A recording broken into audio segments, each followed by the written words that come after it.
નમસ્કાર મિત્રો, રાસાયણિક ગતિકીમાં આગળ વધીએ એ પહેલા આપણે ગયા પીરિયડમાં જોઈ ગયા હતા રાસાયણિક પ્રક્રિયાના વેગ ઉપર અસર કરતા પરિબળો કયા હતા? પૃષ્ઠ સપાટીનું ક્ષેત્રફળ, સાંદ્રતા, વાયુમય પ્રણાલીઓ હોય તો દબાણ, તાપમાન અને ઉદ્દીપક. બરાબર છે. એના પછી હવે આજે ડિસ્કસ કરીએ. આજના મુદ્દાઓ ખૂબ સારા કહી શકાય એવા સમજવાના છે. બરાબર. હવે અહીંયાથી તમે ચોપડી સાથે લેક્ચરની સરખામણી ના કરો, કારણ કે ચોપડીમાં બધું શું છે, જટિલ ભાષામાં લખેલું અને મુદ્દાઓ બધા અસ્તવ્યસ્ત છે. આપણે અહીંયા સિસ્ટમેટિક આગળ વધીશું. ચલો એક રાસાયણિક પ્રક્રિયામાં લખવાનો HCl વત્તા NaOH gives that NaCl વત્તા H2. આ એક રાસાયણિક પ્રક્રિયા છે. બહુ સમજવા જેવા મુદ્દાઓ છે મિત્રો. ચલો આ રાસાયણિક પ્રક્રિયામાં ભાગ લેતા અણુની સંખ્યા એક HCl, એક NaOH. નિપજની રજૂઆત કરી તો એક NaCl બનાવ્યો અને એક પાણીનો અણુ છૂટો પાડ્યો. આ મિત્રો મેં એક કશું હતું તો એક અહીંયા પણ કશું હતું તો એક એ જ રીતે નિપજોમાં સહગુણક કોઈ જ નહોતા તો મેં એક એક લખ્યા. આ એક એક જે લખ્યો એને શેનું સૂચન કર્યું? તમે કહેશો એના સહગુણકનું સૂચન કર્યું. એકદમ સાચી વાત, બિલકુલ સાચી વાત. એક એનો સહગુણક છે. તમે મને કંઈક આવી રજૂઆત કદાચ કરવાનું કહો કે ભાઈ આ રાસાયણિક પ્રક્રિયા અંગે કંઈક રજૂઆત કરો, તો તમે શું કહેશો? એક HCl ના અણુ સાથે એક NaOH નો અણુ જોડાય, રાસાયણિક પ્રક્રિયા કરી એક NaCl અને એક H2O ના અણુનું નિપજ તરીકે રૂપાંતરણ કરે છે. સાચી વાત છે. પણ આમાં HCl ની સાંદ્રતા કેટલી હશે, NaOH ની સાંદ્રતા કેટલી હશે, હજુ એ તો કોઈ જગ્યાએ બતાવી જ નહીં. That's right.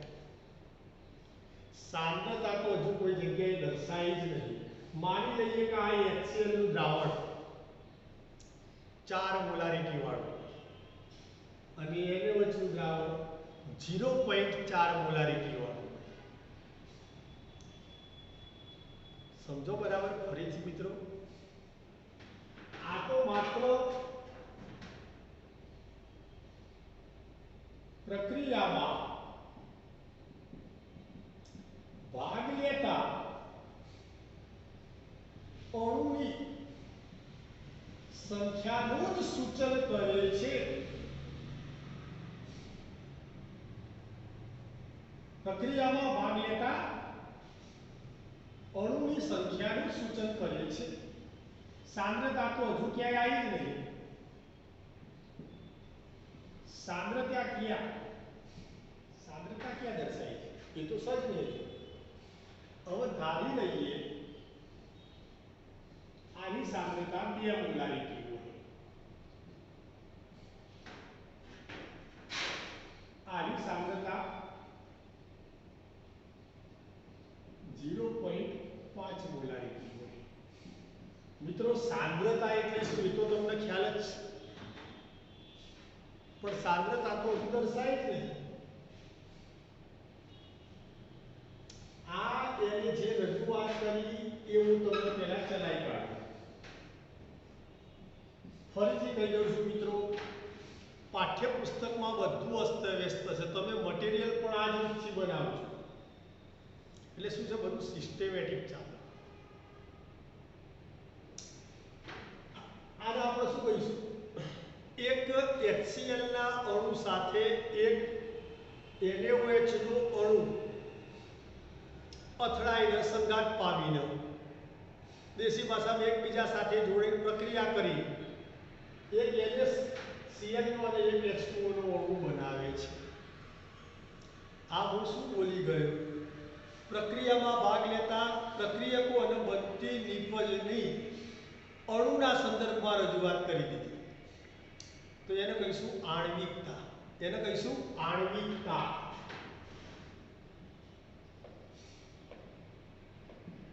આણ્વિકતા એટલે શું? પ્રક્રિયામાં ભાગ લેતા પ્રક્રિયકો અને બનતી નિપજ ને અણુના સંદર્ભમાં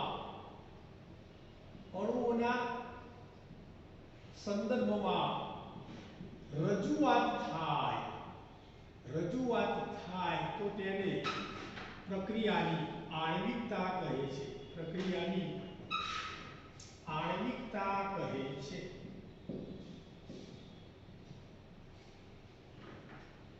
ખ્યાલ આવ્યો? મિત્રો એક આણ્વિક પણ પ્રક્રિયા હોય, દ્વિઆણ્વિક પણ પ્રક્રિયા હોય, ત્રિઆણ્વિક પણ પ્રક્રિયા હોય. ચલો દાખલા તરીકે એમોનિયમ નાઇટ્રેટનું મારે વિઘટન કરવું છે. એમોનિયમ નાઇટ્રેટનું મારે વિઘટન કરવું છે. એમોનિયમ નાઇટ્રેટ NH4NO2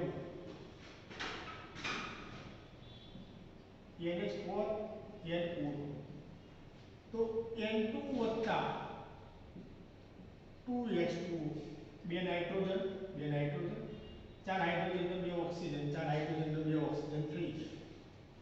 તો સમગ્ર પ્રક્રિયામાં આને એકલાને જ ભાગ લીધો છે.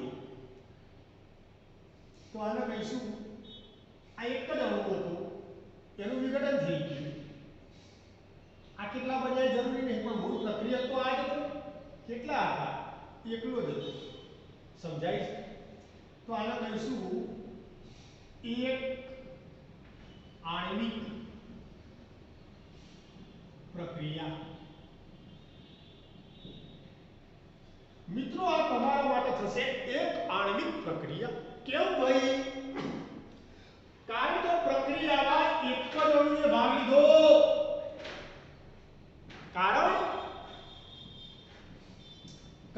કે પ્રક્રિયામાં એક જ અણુને ભાગ લીધો.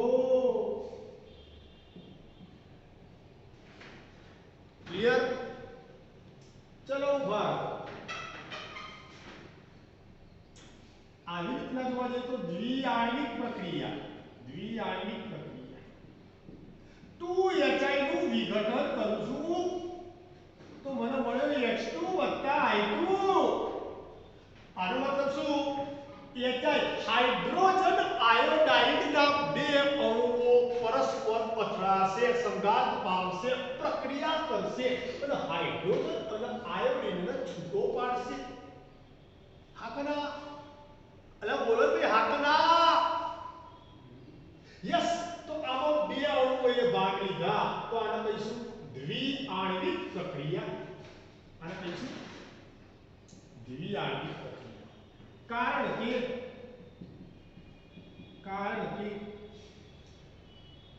પ્રક્રિયામાં બે HI ના અણુઓ ભાગ લે છે. તો આ થઈ ગયું મિત્રો તમારા માટે દ્વિઆણ્વિક રિએક્શન. યસ. ચલો એક બીજી બાબત જોઈએ. આના જેમ જ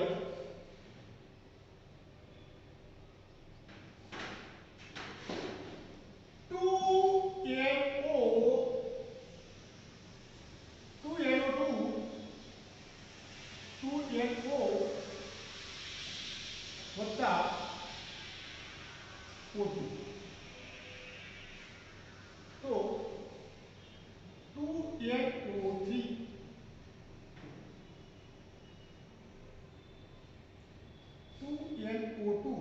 વત્તા O2 gives that 2NO3 બે નાઇટ્રોજન બે ઓક્સિજન અને 4 ઓક્સિજન 6 ઓક્સિજન 2 અને 6 ઓક્સિજન અહીંયા કોને પ્રક્રિયામાં ભાગ લીધો તો કે એક આ O2 ને અને બે NO2 ને બે અને 3 જણને ભાગ લીધો તો એનો મતલબ આ થઈ ગઈ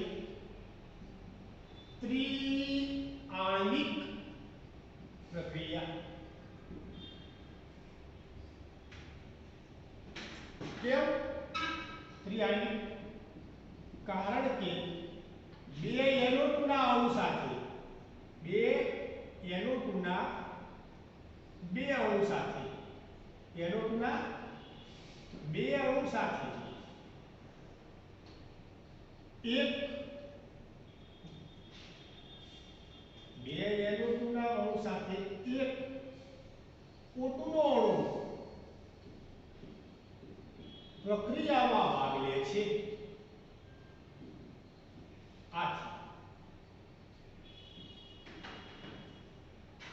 આના માટે તો મિત્રો આ થઈ ગઈ ત્રિઆણ્વિક પ્રક્રિયા આણ્વિકતાનો બીજો કોઈ અર્થ જ નથી આણ્વિકતા એટલે શું પ્રક્રિયામાં ભાગ લેતા પ્રક્રિયકોના અણુ ની માહિતી રજૂ કરીએ એને કહેવાય પ્રક્રિયાની આણ્વિકતા આ થઈ ગઈ એક આણ્વિક પ્રક્રિયા દ્વિઆણ્વિક પ્રક્રિયા ત્રિઆણ્વિક પ્રક્રિયા સમજાય છે આપકો ક્લિયર આ એક સમીકરણ લખેલું છે તો આ કેટલી આણ્વિક કહેવાય આ સમીકરણ લખેલું છે મેં તો આ કેટલા આણ્વિક કહેવાય આ પ્રક્રિયા દ્વિઆણ્વિક કહેવાય દ્વિઆણ્વિક પ્રક્રિયા થાય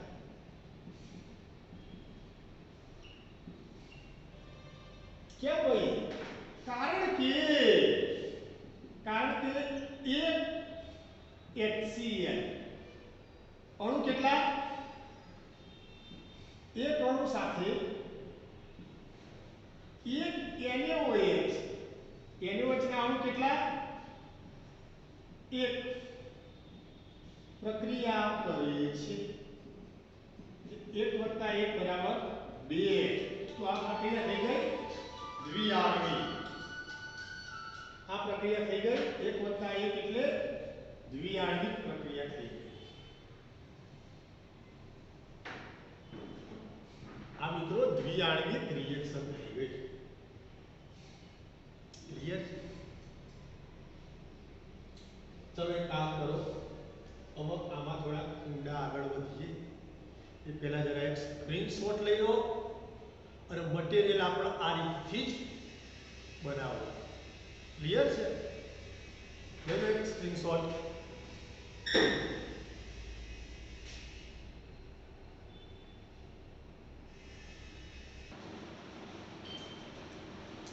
चलो मित्रों स्क्रीनशॉट लेवे गयो होय तो थोड़ी माहिती आपी दो ता त्रिआण्विक जे प्रक्रिया છે એ પ્રક્રિયાનો દર એટલે એનો વેગ ખૂબ જ ધીમો હોય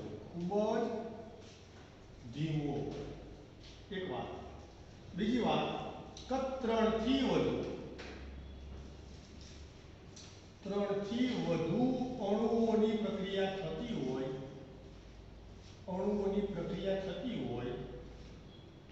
તો એ પ્રક્રિયા કેવી હોય જટિલ હોય એ પ્રક્રિયા જટિલ હોય ક્લિયર ત્રિઆણ્વિક પ્રક્રિયા જે હોય એનો વેગ ખૂબ જ ધીમો રહેશે અને 3 થી વધુ અણુઓની જો કોઈ પ્રક્રિયા હોય તો એ પ્રક્રિયા ખૂબ જટિલ રહેશે ક્લિયર ચલો મિત્રો આ પોઈન્ટને તો હજુ લેવાનો જ છે એટલે આટલું જવા દઉં છું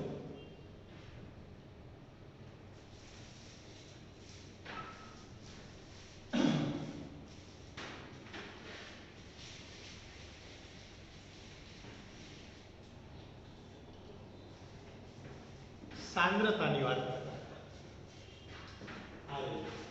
આ આણ્વિકતા એટલે થઈ કે એક HCl નો એક NaOH ના અણુ સાથે પ્રક્રિયા કરી તો આની આણ્વિકતા થાય 2 ઓકે પણ HCl ની સાંદ્રતા અહીં આગળ 2 મોલારિટી ની હોય રાખેલી હોય અને આની સાંદ્રતા અમે 0.5 મોલારિટી રાખેલી હોય તો સમીકરણ ઉપરથી તો સાંદ્રતા કેટલી છે એ તો આપણે નક્કી કરી શકવાના જ નથી ખ્યાલ આવી ગયો હવે તમે સમજી શકશો મિત્રો કે જો આ મેં 10 મિલી લીધેલું હોય તો આ જો 10 મિલી લઉં તો આની સાંદ્રતા તો 0.5 મોલારિટી હતી એટલે તમે સમજી શકો છો કે આના કરતા આના અંદર અણુઓની સંખ્યા ચોથા ભાગની હોય મૂકી શકાય જો આ બંને એક એક મોલ લીધેલા હોય એક એક મોલારિટી બંનેની હોય અને બંનેનું કદ સમાન હોય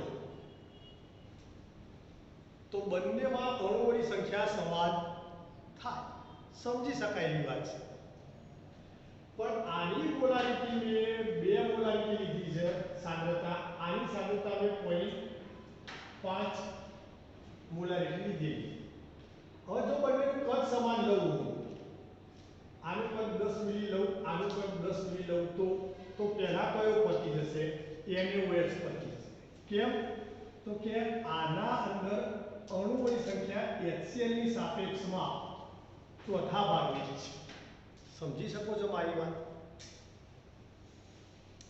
તો મિત્રો અહીંયા ચલો તમને દેશી ઉદાહરણથી સમજાવું તો તમે સારી રીતે આખી ઘટના સમજી શકો દેશી ઉદાહરણ જરૂરી માની લો તો શાક અને રોટલી આજે જમવામાં છે તો તમે સમજશો કે શાક અને રોટલી જમવામાં છે તો જમવાની પ્રક્રિયાનો વેગ શેના ઉપર આધારિત છે શાકની સાંદ્રતા અને રોટલીની સાંદ્રતા ઉપર આધારિત છે મિત્રો શાક આટલું બધું હોય પણ રોટલીનું એક જ બટકું હોય તો રોટલીનું આ એક બટકું હતું એ લીધું શાક ભરાયું ખાધું પ્રક્રિયા અટકી ગઈ પછી કેમ ભાઈ તો કે રોટલીની સંખ્યા જ નહીં સંખ્યા ધેટ મીન્સ કે એની સાંદ્રતા જ નહીં હવે યસ તો આ સાંદ્રતા છે સમજો બરાબર ચલો ઉભર એટલે રોટલી ઓછી પડીએ જ ને બીજા દિવસ બીજો પ્રેક્ટિકલ કરીએ જમવાનું હવે આ સમયે રોટલી થક્કા બંધ લાવી દીધી આટલું જ શાક લાયા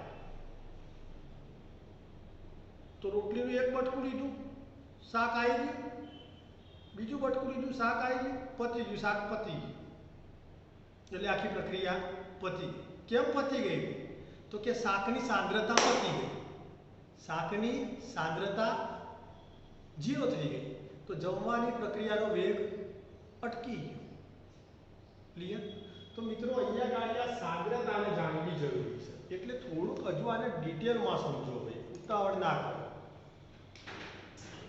અહીંયા આ જવા દઉં છું હવે કારણ કે આ મુદ્દાને ડિટેલમાં સમજવું જરૂરી હતું આમાં NaOH ની સાંદ્રતા 0.5 મોલારિટી આ મેં લીધું 10 મિલી આ HCl ની સાંદ્રતા હતી 2 મોલારિટી આ મેં લીધું 10 મિલી તો શું પ્રક્રિયામાં બંનેના સંદર્ભમાં સમાન રીતે ચાલશે ના તમે જરા અહીંયા જોવાનો પ્રયત્ન કરો તો આની સાપેક્ષમાં આમાં અણુઓની સંખ્યા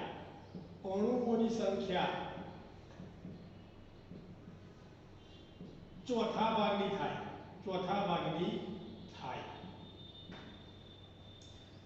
ચલો આમાં અણુઓની સંખ્યા ચોથા ભાગની થઈ ગઈ તો પહેલા કોણ પતશે NaOH પત્યું હવે જેવો NaOH પત્યો એવી પ્રક્રિયા અટકી ગઈ સમજી શકાય એવી નોર્મલ વાત છે મિત્રો યસ તો આ જે સાંદ્રતા હતી એના સંદર્ભમાં પણ પ્રક્રિયાનો વેગ ચાલશે આ જરૂરી બાબત છે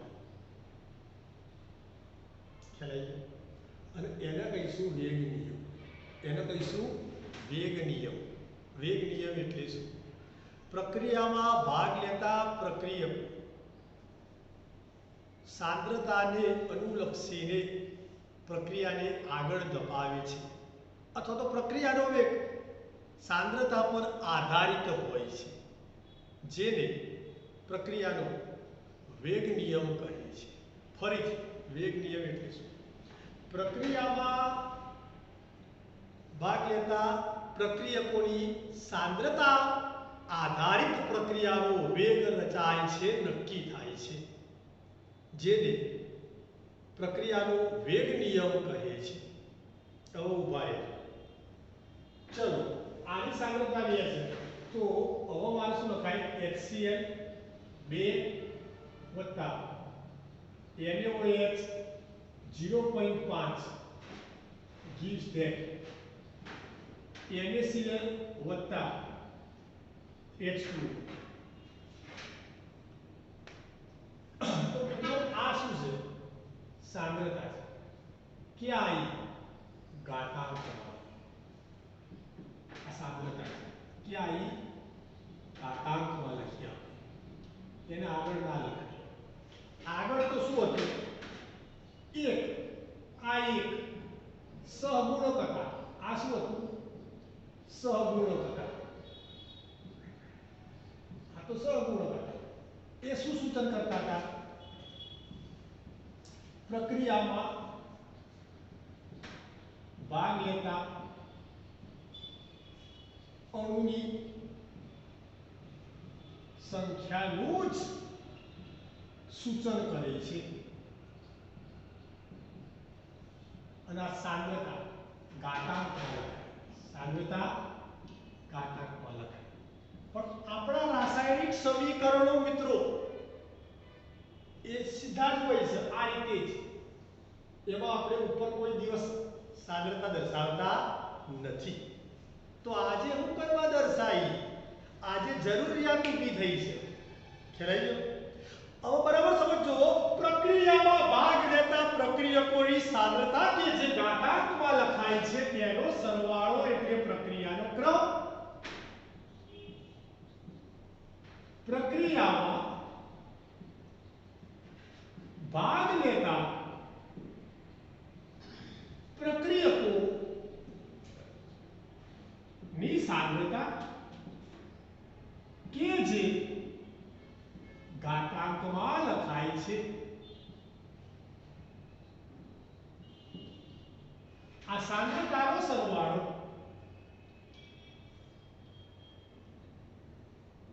आ सांद्रतानो सरवाळो अला मित्रों सरवाळो क्यारे करवो पड़े? જ્યારે પ્રક્રિયકોની સંખ્યા 1 થી વધુ હોય ત્યારે। તો આ सांद्रताનો સરવાળો એટલે આ सांद्रताનો સરવાળો એટલે પ્રક્રિયાક્રમ। આ પ્રક્રિયાક્રમની વ્યાખ્યા બહાર કાઢી પ્રક્રિયાક્રમ કહે છે।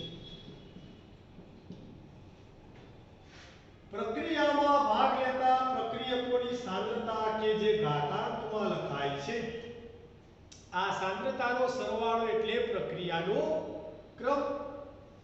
હવે એનો મતલબ એવો થાય કે ઉપરોક્ત ઉદાહરણ માટે એટલે કે ઉપરના ઉદાહરણ માટે પ્રક્રિયાક્રમ 2 વત્તા 0.5 तो 2.5 થાય। આના માટેનો પ્રક્રિયાક્રમ 2.5 થાય। ક્લિયર? તો એનો મતલબ પ્રક્રિયાક્રમ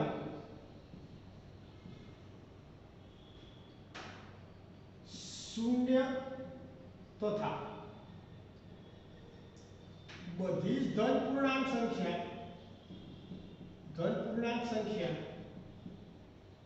અને અપૂર્ણાંક સંખ્યા પણ હોઈ શકે। મિત્રો પ્રક્રિયાક્રમ शून्य धन पूर्णांक અને ધન અપૂર્ણાંક સંખ્યા પણ હોઈ શકે છે. જ્યારે આણ્વિકતા ઉભા નવો મુદ્દો છે. જ્યારે આણ્વિકતા અડધો અણુમાં કહેવાય, H2O નો અડધો અણુ બોલાય ખરા? ક્લિયર? જ્યારે આણ્વિકતા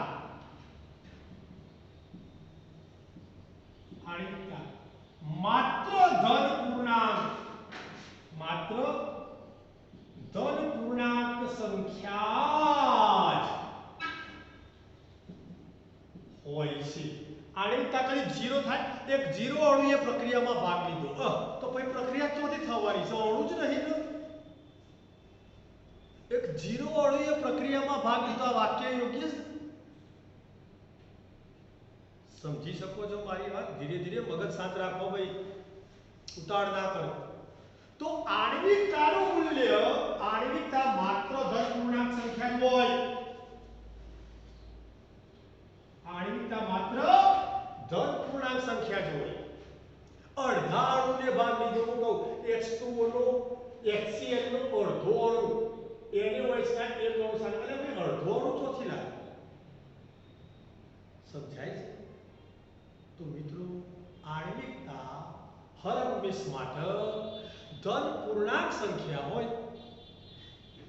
જ્યારે પ્રક્રિયાનો ક્રમ શૂન્ય હોય, આ શૂન્ય આવશે એટલે તમે વિચારશો હે સાહેબ સાંદ્રતા ચોથી શૂન્ય હોય? ના હોય,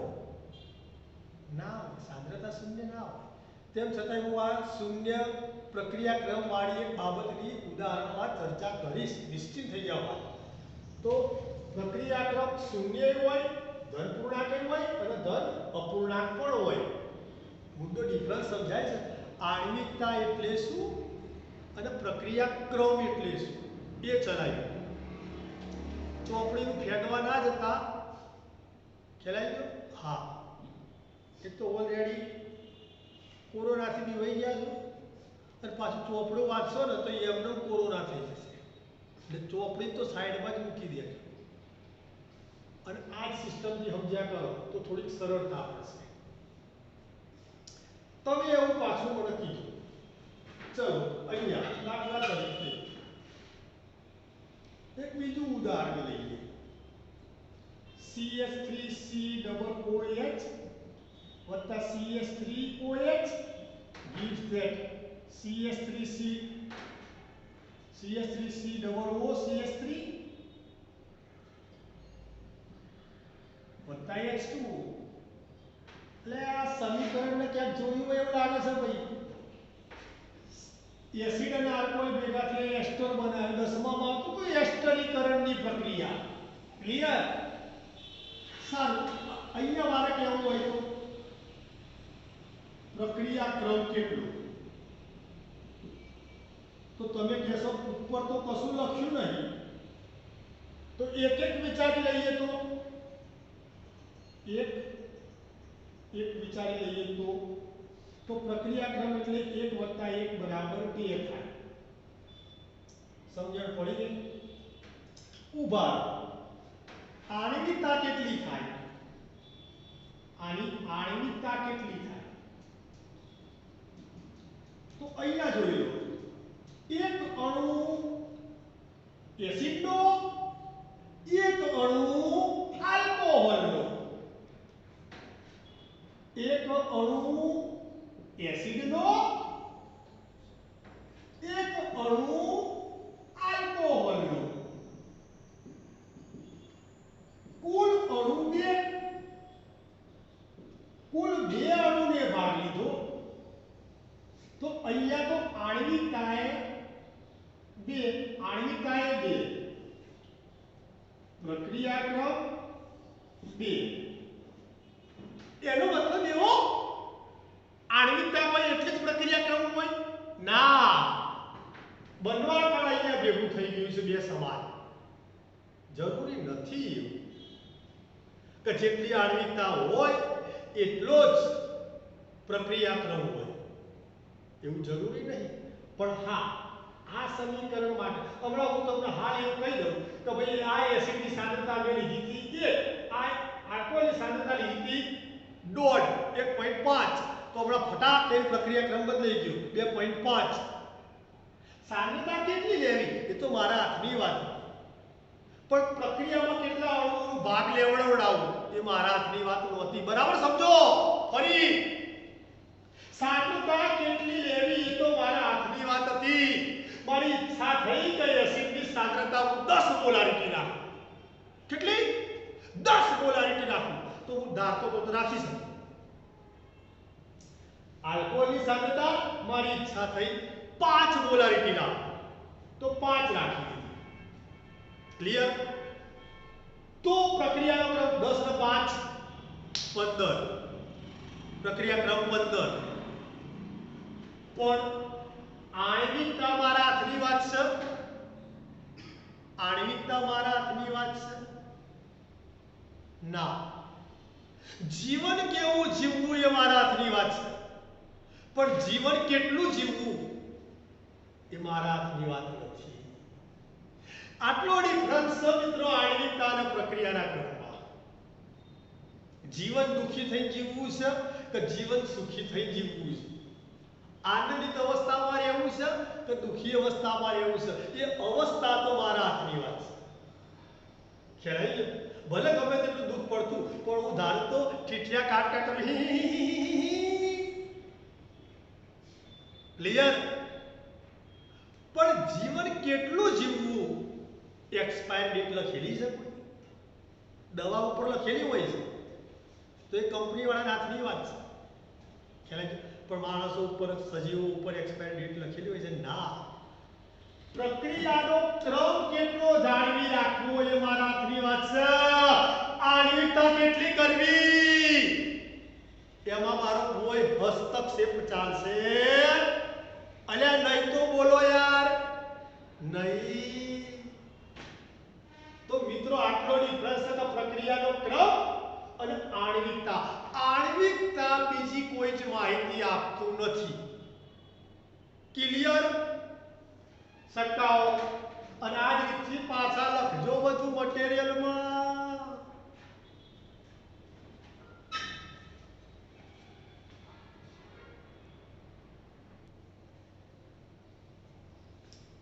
મિત્રો જો પ્રક્રિયા એક જ તબક્કામાં પૂરી થતી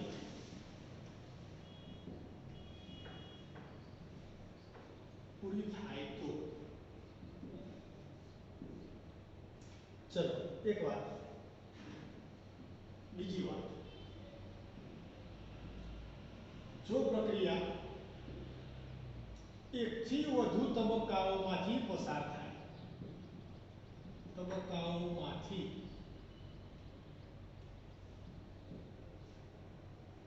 પસાર થાય થયા બાદ નિપજ આપી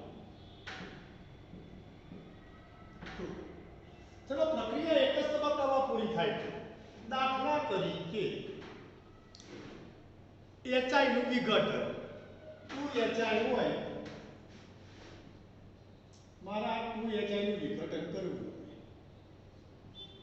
તો ફટાક નહીં આ કોઈની રાહ ક્યાં જોવાનું એ તો વિઘટન જ કરી કાઢશે H2 હતા ત્યારે તો સીધું વિઘટન જ કરી કાઢે પણ પ્રક્રિયા એકથી વધુ તબક્કામાં થાય ઉભા રહો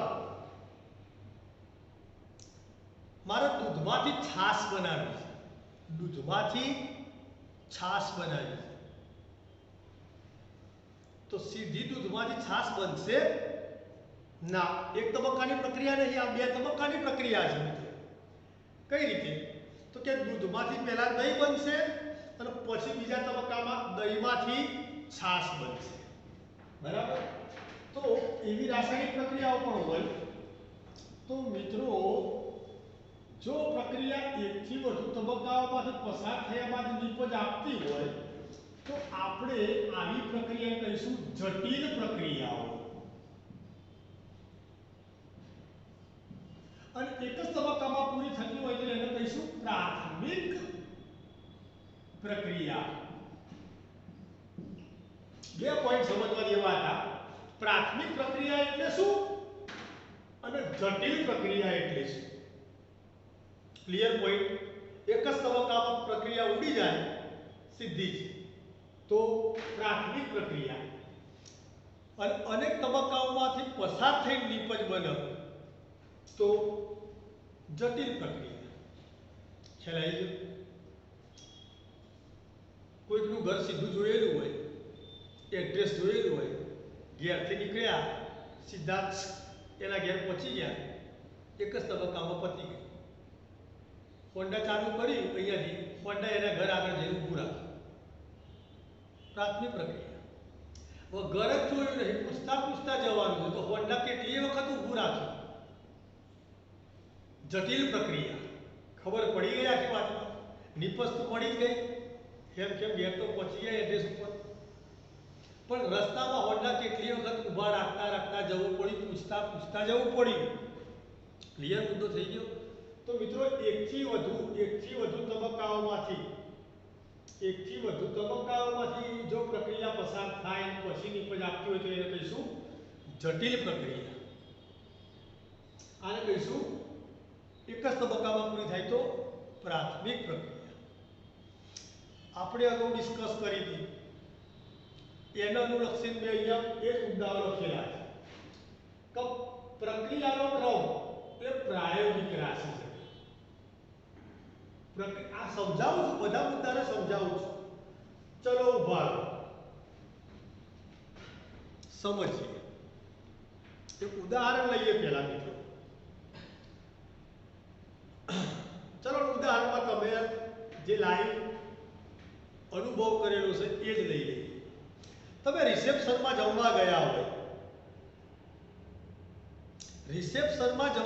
હોય તો તમે અને તમારા ફેમિલી મેમ્બરો તો તમે થાળી લીધી, બરફીનો ટુકડો એક જ લીધો. ખ્યાલ આવી ગયો? આગળ ગયા, બે જ પૂરી લીધી, સમોસા હતા નાના, 4 લઈ લીધા. તમે તમારી અનુકૂળતા મુજબ ભોજન સામગ્રી તમારી ડીશમાં લેતા ગયા. હવે એવું લખી આપેલું છે કે તમે જેટલું લીધું હોય તમારા ઘરના સભ્યો એટલું જ લો. તમારા દાદા હતા પાછળ તમારી, એમને ડાયાબિટીસ હતો તો એમને બરફીનો ટુકડો ના જ લીધો. તો એમાં જે રિસેપ્શનમાં આવેલા વ્યક્તિઓ છે એમાંથી કોઈ તકલીફ છે ખરા? ના ભાઈ. તો હવે ચલો ઉભા રહો, એમને સમોસો એ કઈ ના લીધો, એમને દાળ ભાત વધારે લીધા. તમે એક બરફીનો ટુકડો 4 સમોસા મૂક્યા હતા. તો મિત્રો બસ બિલકુલ એવી જ વાત છે. આ પ્રાયોગિક બાબત છે. તમને 4 સમોસા ખાવા અનુકૂળ લાગ્યા હતા તો તમે 4 મૂકી દીધા. એક બરફીનો ટુકડો મૂક્યો. તમારા દાદા જમવામાં તમારી સાથે જ હતા, એમને ડાયાબિટીસ પ્રોબ્લેમ હતો, એમને એકે બરફી જ ના ખાધી, બીપી હાઈલો હતું, તળેલું ટાળ્યું, સમોસે કંઈ ના લીધો. ખ્યાલ આવી ગયો? તો એ એમના શરીરના પ્રેક્ટિકલને અનુલક્ષીને એમની જરૂરિયાતો હતી. તો પ્રક્રિયાનો ક્રમ હવે એક મિનિટ ઉભા. ચલો માની લઈએ કે સમોસા અને બરફી બે જ આઈટમો હોય તો તમારે 4 સમોસા વત્તા એક બરફીનો ટુકડો, તો તમારી પ્રક્રિયાનો ક્રમ કેટલો થયો? 5. સમજીએ. તો મિત્રો પ્રક્રિયાનો ક્રમ કેવી બાબત થઈ ગઈ? પ્રાયોગિક રાશિ. તમારી સાથે જમવામાં હું એ હતો, આવ્યો તો રિસેપ્શન પરમાં આવ્યો હતો, પણ મેં ડીશ જ ના લીધી. કેમ? મારો ઉપવાસ હતો, નહીં જમવું ભાઈ. બપોરે જમીને જ આવ્યો તો રાત્રે જમવાનું નહીં, મારો ઉપવાસ. માત્ર તમને કંપની યાર તમારી સાથે ફર્યા કરો. ખ્યાલ આવી ગયો? તો મેં પ્રક્રિયામાં ભાગ જ લીધો નહીં. તો એ કેવી બાબત છે? પ્રાયોગિક રાશિ છે. એ કેવી બાબત છે? પ્રાયોગિક રાશિ. હવે તમારો મિત્ર બરફીના 3 ટુકડા લે અને એક જ સમોસો લે તો એના માટે પ્રક્રિયાનો ક્રમ 4. તમે એક સમોસો, તમે એક બરફીનો ટુકડો અને 4 સમોસા લીધા હતા તો તમારા માટે પ્રક્રિયાનો ક્રમ 5. કેવી મેટર છે? પ્રાયોગિક સમય, જેને જે કરવો એ કરો. ખ્યાલ આવી ગયો? તે શૂન્ય અથવા અપૂર્ણાંક પણ હોઈ શકે. તે શૂન્ય અથવા અપૂર્ણાંક પણ હોઈ શકે. એ તો આપણે જોઈ ગયા. શૂન્ય હોય, પ્રક્રિયાનો ક્રમ શૂન્ય હોય, એક આખું વાક્ય લખ્યું આના આગળના પોઈન્ટમાં. શૂન્ય હોય, અપૂર્ણાંક હોય ને પૂર્ણાંક હોય. જ્યારે આણ્વિકતા માત્ર પૂર્ણાંક જ સંખ્યા હોય, એ જ લખ્યું છે. માત્ર પૂર્ણાંક જ સંખ્યા હોય. આણ્વિકતા પૂર્ણાંક જ સંખ્યા હોય, મતલબ શૂન્ય અથવા અપૂર્ણાંક ના હોય. એનો મતલબ શું થઈ ગયો? જ્યારે આણ્વિકતા માત્ર ધન પૂર્ણાંક, કેવી પાછી? ધન પૂર્ણાંક સંખ્યા જ હોય, એના એક સમાનાર્થી શબ્દ છે. આણ્વિકતા શૂન્ય અથવા અપૂર્ણાંક ના હોય. ક્લિયર? પેલો પ્રક્રિયાનો ક્રમ પ્રાથમિક તથા જટિલ પ્રક્રિયાઓમાં લાગુ પાડી શકાય છે. ઉભા વાત સાચી. જ્યારે આણ્વિકતા માત્ર પ્રાથમિક પ્રક્રિયાઓ જ લાગુ પાડી શકાય, કારણ કે જટિલ પ્રક્રિયાઓમાં પછી ખબર ના પડે. વચ્ચે જે સ્ટેજ આવી ગયા હોય, બે ત્રણ તબક્કાઓમાંથી પસાર થતી હોય, તો બીજા તબક્કામાં આ પ્રક્રિયાના કેટલા અણુ ભાગ લેશે? હું તમને કહું, સમજીએ. આ જટિલ પ્રક્રિયા કોને કહેવાય? x y, એમાંથી z બન્યું. આ જે z બન્યું એ પાછો a સાથે જોડાય, c બનાવ્યો. c પાછું b સાથે જોડાય અને હવે d બનાવ્યું. તમારી અંતિમ નિપજ આ થઈ ગઈ d. d એ તમારી અંતિમ નિપજ થઈ ગઈ. તમારી ઓરિજિનલ રિએક્શન હતી x y gives that a ની અને b ની હાજરીમાં d નિપજ આલે છે. અથવા તો ચલો આ પણ પ્રક્રિયકો છે તો લખી દઈએ x + y + a + b gives that d નિપજ આલી. તો મિત્રો આમાં કશું જ નક્કી ના થાય. x અને y ને પહેલા જોડાતા હતા અને z બનાવ્યું. હવે એ માની લો કે z બે ભેગા થાય અને a બનાવે. બે z ભેગા થાય અને a સાથે પ્રક્રિયા કરે તો c બનાવે. હવે આવા ત્રણ c ભેગા થાય અને b સાથે જોડાય તો જ d બનાવે. તો આમાં તો જટિલ પ્રક્રિયા થઈ ગઈ. તો આમાં કેટલા અણુઓ ભાગ લે છે? બોલજો, શું ખબર પડે આપણને? કયા સ્ટેજમાં? કારણ કે બધે વખત જવાબો જુદા જુદા આવે. પહેલા સ્ટેજમાં 2 અણુઓને ભાગ લીધો, આમાં 3 અણુઓને ભાગ લીધો, આમાં 4 અણુઓને ભાગ લીધો. સમજાય છે મારી વાત? તો મિત્રો જટિલ પ્રક્રિયા માટે આણ્વિકતાનો કોઈ જ અર્થ નથી. કોઈને ખબર જ ના પડે. જટિલ પ્રક્રિયા એટલે શું? એકથી વધુ તબક્કાઓમાંથી પસાર થતી હોય તેવી પ્રક્રિયાને જટિલ પ્રક્રિયા કહે છે. અને જટિલ પ્રક્રિયામાં તો ઇન્ટરનલ કેટલા તબક્કા છે? અહીંયા 3 તબક્કા થયા. અહીંયા 3 તબક્કા થઈ ગયા. હવે કયા તબક્કામાં કેટલા અણુઓ, પ્રક્રિયકના કેટલા અણુ સાથે, અથવા તો જે પહેલા તબક્કામાં નિપજ બની, આ પહેલા તબક્કાની નિપજ, આ પ્રથમ તબક્કો, આ પ્રથમ તબક્કો, આ પ્રથમ તબક્કો, બીજો તબક્કો અને ત્રીજો તબક્કો. હવે આમાં આણ્વિકતા કહેવાની હોય તો ના જવાબ પડે. આની આણ્વિકતા કેટલી ખબર જ ના પડે ને કોઈ. અને નાચમ પડે, અને ભાઈ નાય પડે એવું લખ્યા પેલું છે. બધી વખત પડે જ નાય પડે. કેમ? તો કે એ ખબર નહીં કે પ્રથમ તબક્કાથી બનેલી નિપજના કેટલા અણુ સાથે બીજો પ્રક્રિયક જોડાશે. એ તો ખબર જ નહીં. તો આણ્વિકતા આવતી જ નહીં.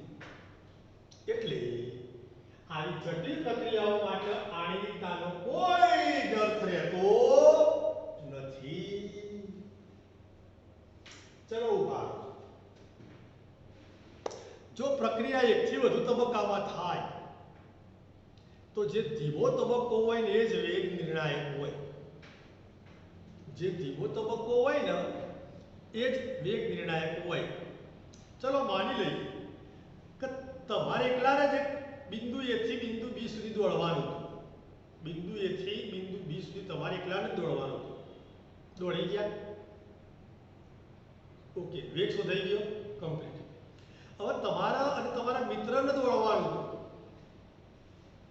અને એક કન્ડિશન હતી સાથે જ રહેવાનું છે.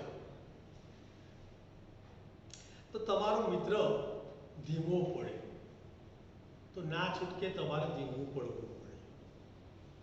પાછો ફાસ્ટ થયો તો તમે ફાસ્ટ થયા, પાછો ધીમો પડ્યો તો તમારે ધીમું પડવું પડે. તો તમે એકલા દોડતા હતા, બરાબર? સમજાવો, ઉદાહરણ બહુ બેસ્ટ. તમે એકલા દોડતા હતા તો તમારો સંપૂર્ણ વેગ શોધી લીધો બિંદુ A થી બિંદુ A બિંદુ B, તો તમારો એકલાનો વેગ શોધાઈ ગયો.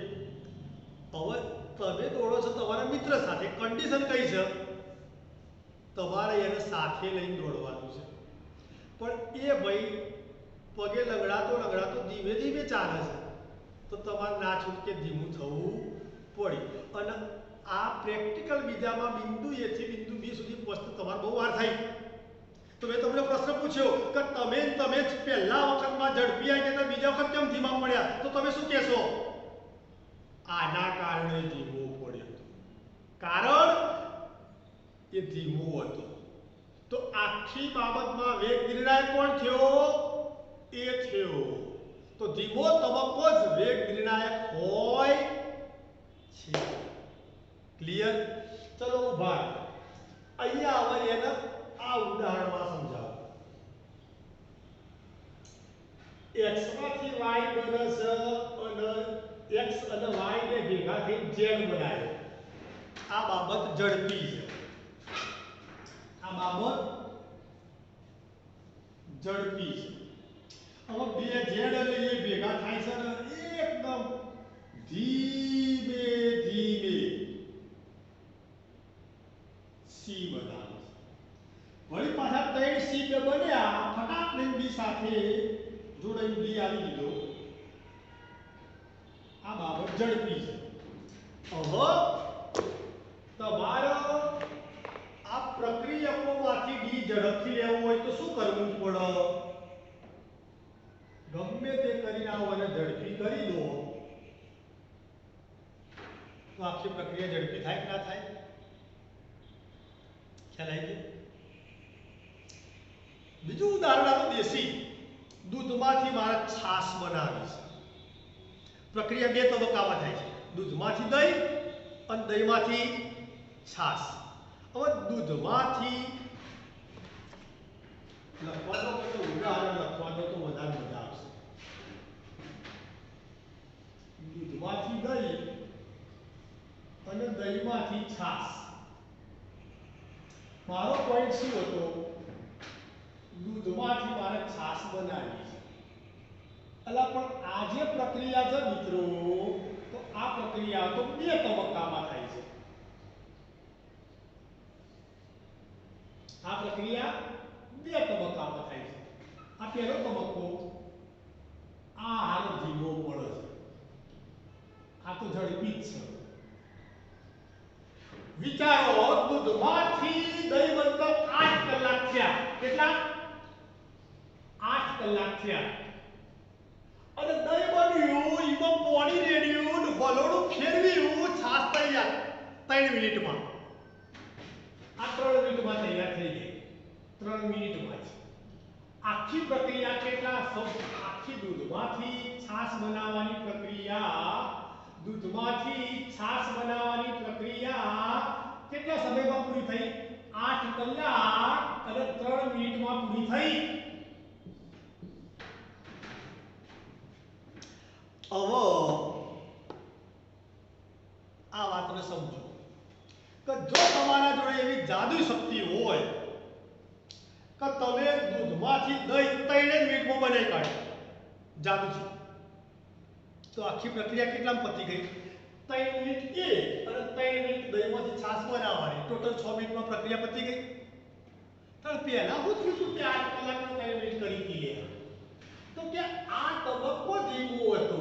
તો ધીમો તબક્કો સમગ્ર રાસાયણિક પ્રક્રિયાનો વેગ નિર્ણાયક સાબિત થાય છે. ઉદાહરણ બરાબર સમજો મિત્રો. ફિઝિકલ કેમિસ્ટ્રીનો પાર્ટ છે. ફિઝિકલ કેમિસ્ટ્રીનો આ પાર્ટ છે. એટલે ફિઝિકલ કેમિસ્ટ્રી એવું ના સમજતા, થોડુંક વિચારવું પડશે, થોડુંક જટિલ હોય છે.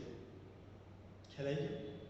એટલે અહીંયા ઉદાહરણોને બરાબર રસપૂર્વક સાંભળો, ના હોય તો મટીરિયલમાં સાઈડમાં ટપકારવાના. એ પોઈન્ટો જોઈ પેલા લખાણવાળા પોઈન્ટો યાદ રહે એટલા પૂરતા. ક્લિયર થઈ ગઈ વાત? તો મારે અહીંયા પોઈન્ટ લખવો હોય તો લખી શકાય. જો એકથી વધુ તબક્કાઓમાંથી પસાર થાય તે પોઈન્ટ લખવાનો અહીંયા.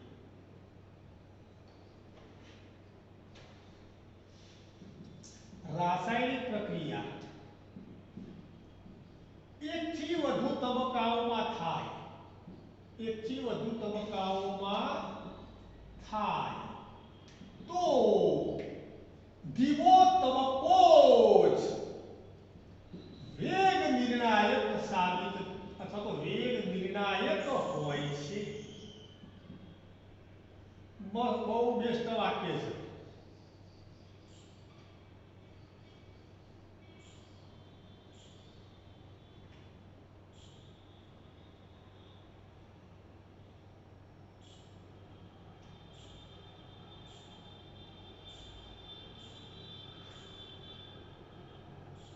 રાસાયણિક પ્રક્રિયા એકથી વધુ તબક્કામાં થતી હોય તો જે તબક્કો ધીમો હશે મિત્રો એ જ વેગ નિર્ણાયક સાબિત થાય. ખ્યાલ આવી ગયો તમને? ક્લિયર? આ તબક્કો ધીમો હતો, ભાઈ દૂધમાંથી દહીં બનો, મેં તમને દૂધ આપ્યું, છાશ આલ દે, ના મળે હાલ ઘેર જા. કેમ ભાઈ? એમાં શું કરવાનું? પાણી રેડીને રહેવાનું છે, સોનો ઘેર જતો રહે ભાઈ. 8 કલાકના 3 મિનિટ પછી આવજે જા. 8 કલાકના 3 મિનિટ પછી આવી ગયો તો છાશ તૈયાર હતી. એટલે ભાઈ તારે વાર કેમ થઈ આટલી બધી? 8 કલાકના 3 કલાક, 8 કલાકના 3 મિનિટ હમો કાઢી દે. તો કે દૂધમાંથી દહીં બનવાની પ્રક્રિયા 8 કલાકની હતી. હારી વાર એવો થાય છે. એ તો મને ફાવે છે, આપણા જોડે જાદુઈ વિદ્યા છે ભાઈ. એક જ મિનિટમાં કરી આલું દૂધમાંથી દહીં. 2 મંત્રો બોલો તૈયાર થઈ જશે ફટાક દહીં. તો તારી છાશ 4 જ મિનિટમાં આલી દઉં તો તાર બોલ મંત્ર. અને જાદુઈ શક્તિનો કોઈ એક બે મંત્ર બોલ્યો, દૂધમાંથી દહીં ફટાક દહીં બની ગઈ. તો આપણે તો કોઈ પાણી રેડીને વલોણોથી વલાવાનું ચાલુ કરી 3 મિનિટ વલોવી કાઢ્યું, ફટાક દહીં છાશ તૈયાર થઈ ગઈ. તો એની જે ધીમો તબક્કો હતો એ ઝડપી બનાવી કાઢ્યું, ગમે તે કરી. ખબર પડી આખી વાત? પણ એવું ના, એવું શક્ય નથી. એવું શક્ય નથી. તો તાર બોલ્યા વગર આખી પ્રક્રિયા થઈ 8 કલાકના 3 મિનિટની. હને વાર થઈ? આ ધીમો તબક્કો છે એટલે વાર થઈ. ક્લિયર? તો રાસાયણિક પ્રક્રિયા એકથી વધુ તબક્કાઓમાં થાય તો ધીમો તબક્કો જ વેગ નિર્ણાયક થાય છે. ક્લિયર? મિત્રો પાઠ બહુ ઇન્ટરેસ્ટિંગ છે, પણ સમજવો જાણવો જરૂરી છે. ક્લિયર? ચલો ઓકે. તો જટિલ પ્રક્રિયા માટે ક્રમ સૌથી ધીમા તબક્કા વડે દર્શાવાય છે. જોઈએ આટલી બાબતો. અને સૌથી ધીમો તબક્કાની આણ્વિકતા એકંદરે પ્રક્રિયાના ક્રમ જેટલી હોય છે. નોર્મલ વાત છે. એક આઈએમપી બાબત છે. ચોથા નંબરનો મુદ્દો એ મોસ્ટ આઈએમપી છે. મોસ્ટ આઈએમપી પાઠ્યપુસ્તકમાં જ નહીં લખ્યું, એટલે ફેંકતા જ ના ચોપડી હતું. મેં તમને પહેલા કીધું ચોપડીઓ સાઈડમાં જ રાખો. પાઠ્યપુસ્તકમાં જ આ મુદ્દો નહીં લખ્યો. એક આણ્વીય પ્રક્રિયા માટે ઉભા રહો.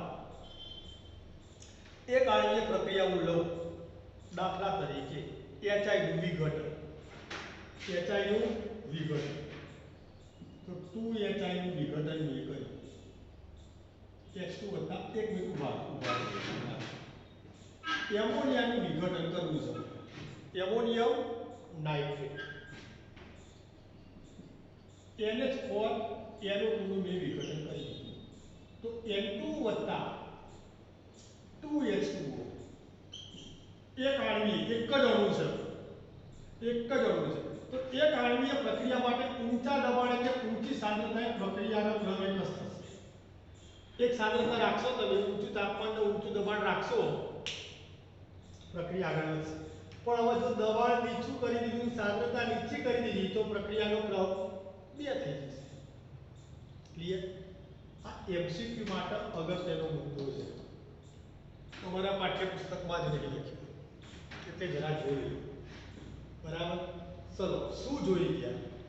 તો કે પ્રાથમિક પ્રક્રિયા એટલે શું, જટિલ પ્રક્રિયા એટલે શું. પ્રાથમિક પ્રક્રિયા એક જ તબક્કામાં પૂરી થઈ જાય ફટાફટ. જટિલ પ્રક્રિયામાં એકથી વધુ તબક્કા હોય. જે તબક્કો સૌથી ધીમો હોય એ વેગ નિર્ણાયક હોય. અને આણ્વિકતા અને પ્રક્રિયાના ક્રમ ઉપરથી કેટલી બાબતોની જાણકારી મળી છે એ થોડીક દર્શાવી દીધી છે. ક્લિયર? સ્ક્રીનશોટ લઈ લો મિત્રો.